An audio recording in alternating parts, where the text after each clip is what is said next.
Kasi ito po yung laging binibigay ni dapat na chi. So pagbigyan po natin siya, Brox, okay lang po ba? Kung meron po kayong Sige kaunting po, ano piraso. po yan? Ayan, minuto po.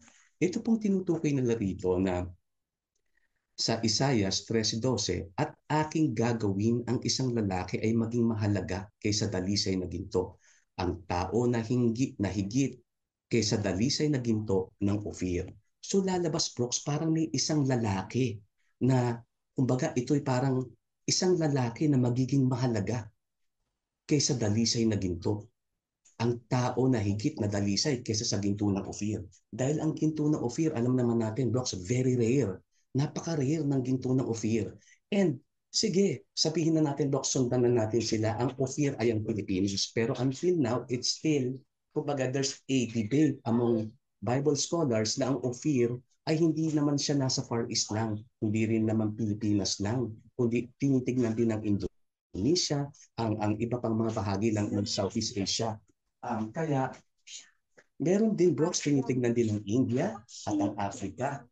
So kumbaga, ang Ophir ay na hanggang ngayon ay pinag-iisipan pa kung nasaan nga ba talaga ito. Pero sundan na natin, Brooks, pagpalagay na natin na ang Ophir ay Pilipinas.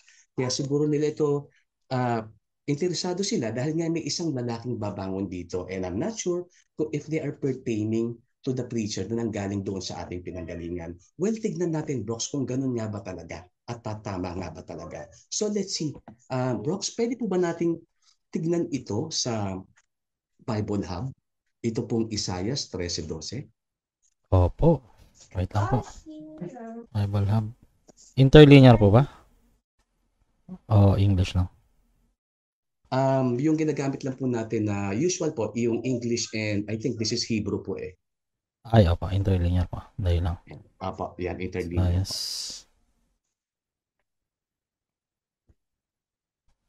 Isaias. Wait lang. Ay, banggitin ko na lang din. Yung ginagamit nating app, yung Bible. Oo. I was blocked and kicked out. Kasi nilagyan nila ng login. So, Ay, okay po, okay po. nag-login tayo. Legit na may ID number, ganyan. So, nagamit natin for a while. And then, after mga 30 minutes, kalagitnaan nung Lost in the Dark Night, I was kicked out. Tapos, di na ako makabalik. So, they traced my IP address and blocked it para hindi natin ma-access yung Biblia nila.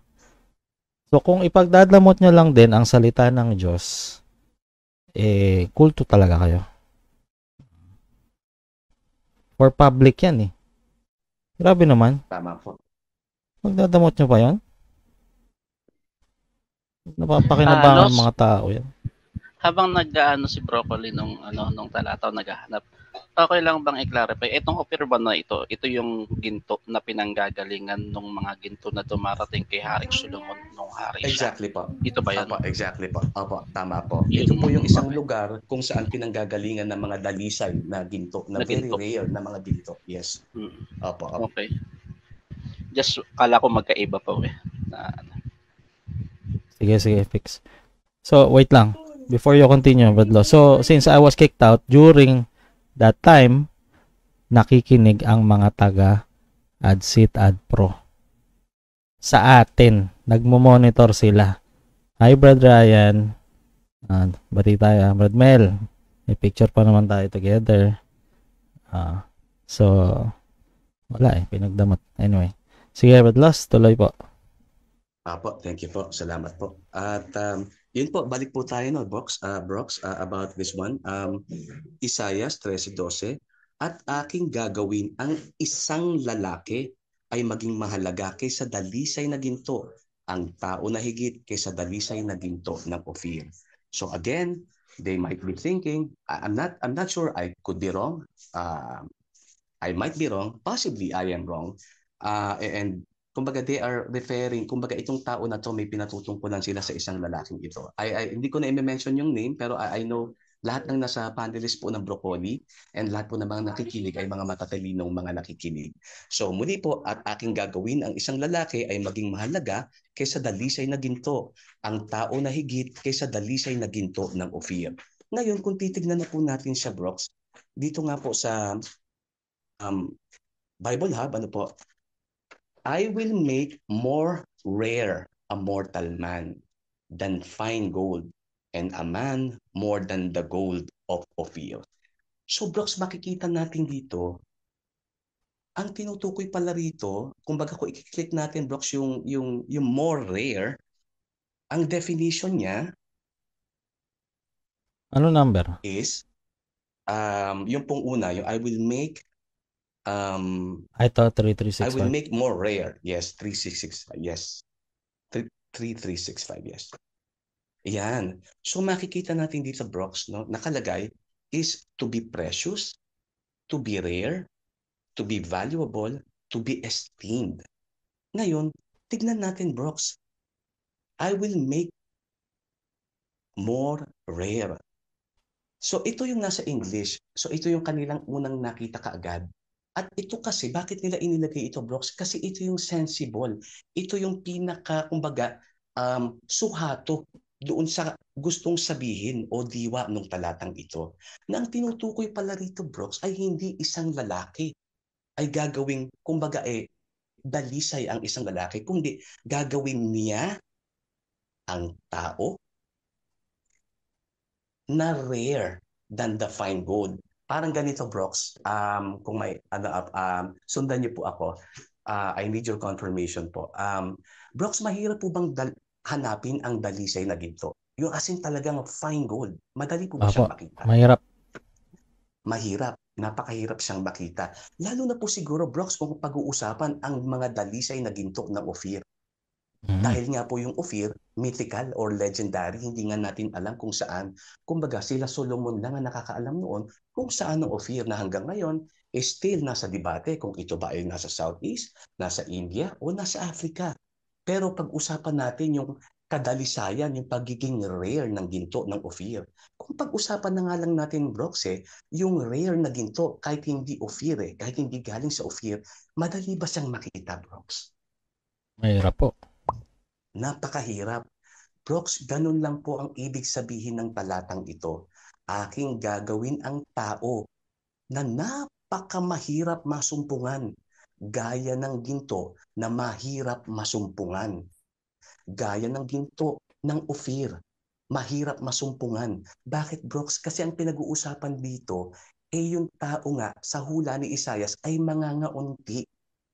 Kakaunti ang mga tao dahil sa kanilang kasamaan, tatanggapin nila ang galit at parusa ng Panginoon at kasama sa gagawin ng Panginoon ang mga tao sa hula ni Isaiah sa kanyang Little Apocalypse ay mangangaunti. Kaya ang tinutukoy po dito, mga tagapakinig, mga taga-subaybay, ay hindi po isang partikular na lalaki, kundi mga tao po ito. Gagawin ng Diyos na ang mankind o ang sangkatauhan na magiging napakakaunti nila. Gaya ng dalisay na ginto na napakahirap hanapin. Bakit? Dahil kakaunti na lang sila. Kung gaano kahirap hanapin ang mga gintong dalisay, mas mahirap hanapin ang mga tao dahil kakaunti na lang sila. Gaya ng mga ginto na dalisay mula sa Ophir, kung gaano ito ka-rare at kahirap mahanap, ganun din ang mga tao. Bihira kang makakasumpong ng tao dahil sa panahong ito, kakaunti na lamang ang mga tao. Yun lamang po ang kahulugan ng talatang ito, Brooks, ayon po sa ating pag-aanalisa, hindi po ito tumutukoy sa isang partikular na lalaki. Kaya kung meron po sa inyo na iniisip na ito po ay pumapartikular sa isang mangangaral o sa isang sugo, well, guess what? Hindi po. Yung pinag-uusapan po dito ay ang mga tao ay mangangaunti, higit na kaunti at mahirap mahanap kaysa sa mga dalisay na ginto na mahirap hanapin, lalo na kung ang gintong dalisay na ito ay mula sa Ophir na napakahirap mahanap at makita, ganun din ang tao, napaka-rare dahil kakaunti na lang sila. Yun po ang kahulugan, Brooks. At hindi na po dapat malito pa ang kahit na sino na isipin nila ay ito ay isang patungkol sa isang partikular na mangangaral o sugo sa Pilipinas o sa kahit anumang lugar, Brooks. Ayan, kumbaga, nilinaw lang po natin, Brooks, para din po kay kapatid na Chi, para po ito po ay maalis na po sa listahan niya ng gusto niya po mga masagot. Well, once again po, we might be wrong, but perhaps we are right. Ang masasabi na lang po namin sa inyo, kayo na lang po ang magnilay-nilay. Yun po, bro. Yun. Salamat po sa mabuting pagkakataon. Salamat po sa Diyos. Isang episode na yun. So, itong Ophir ay metaphorically used. Hindi, there's no evidence of a specific Ophir stone being found or dun sa lugar na which is kung Pilipinas man yan kasi may mga ganon. Tatlo ano yung sabi mo? The region of Arabia, Indian subcontinent, and Africa. Pero may speculations din na Philippines daw.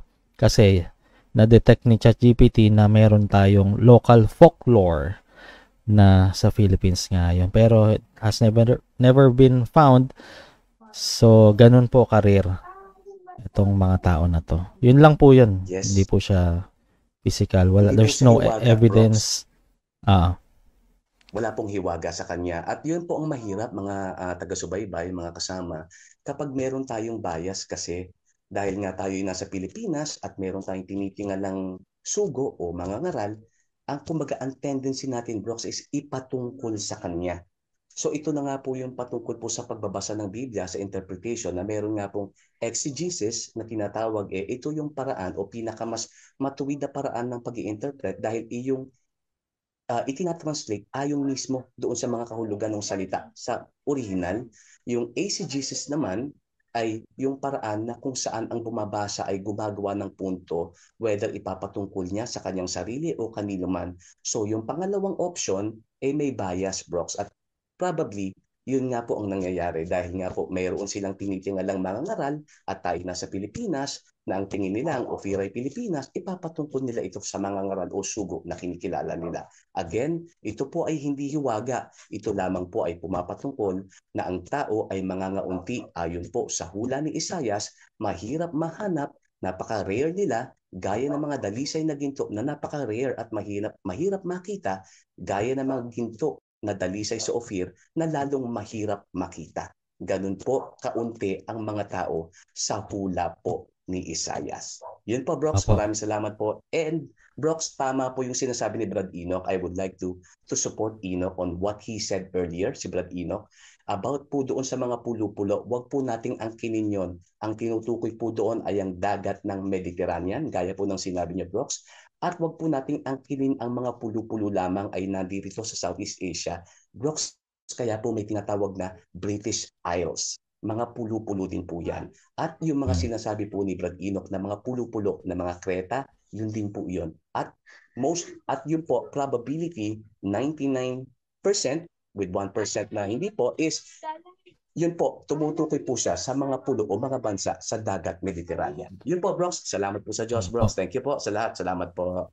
Thank you. Yun, exegesis, interpreter's own ideas, bias, and the like rather than the meaning of the text. Sige, Brad Enoch.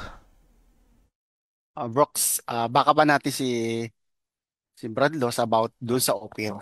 Di imbestigahan natin kung ano meron sa Ophir. Unang Hari 10:22. Unang Hari 10:22.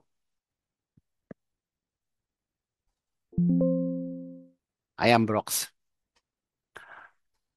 Sapagkat ang hari ay mayroon sa dagat ng mga sasakyan na yari sa Tarsis na kasama ng mga sasakyan dagat ng Hiram. Itong Hiram na to, ito yung nanggaling sa lugar ng Ophir. Sa verse 11 to mababasa. Minsan sa bawat 3 taon ay nanggagaling ang mga sasakyan dagat na yari sa Tarsis na nagdadala ng ginto, pilak, garing at mga unggoy at mga pabo, real. Ay makikita mo na tong ship na Hiram na galing sa Ophir, sa English, yung ivory, yung garing. Garing, ivory yan. Yung ivory, makukuha lang yan sa sungay ng elepante. May elepante ba sa Pilipinas? Meron. Meron. Yung kapitbahay natin, hindi, yung kapitbahay natin sa Indonesia, Thailand, yan yung mga may mga elepante. In-import lang. So, oh, O baka galing pa sa Saudi Arabia kasi Islam yan eh. Galing Africa. So walang wala tayong elepante na Native. native Oh, elephant. So, sorry, hindi yung Pilipinas. hindi. Um, Oh. Brad Brooks, makasingit lang tungkol dyan sa offer, no? Okay. Mayroong isang article dito na, yun nga, kasi ang pinagdidiinan niyang Gulay International na grupo na yan, yung kulto, ang offer na nandito, yung mangangaral nila. Ophir is a biblical region or port known for its wealth and riches, particularly its gold. Yung location, the exact location of Ophir is unknown, but it's believed to have been in the Middle East, East Africa, or India. So walang sinasabi dito na Far East or Pilipinas. And yun nga yung nasabi kanina, bago ako mag-butt-in, Ophir was known for its gold, ivory, na nanggagaling nga sa elepante, monkeys, peacocks, and almug, or yung sandalwood, yung kahoy. So, doon pa lang sa unang sinabi ko na galing sa Middle East, East Africa or India, ang labo nang nasa Pilipinas nito.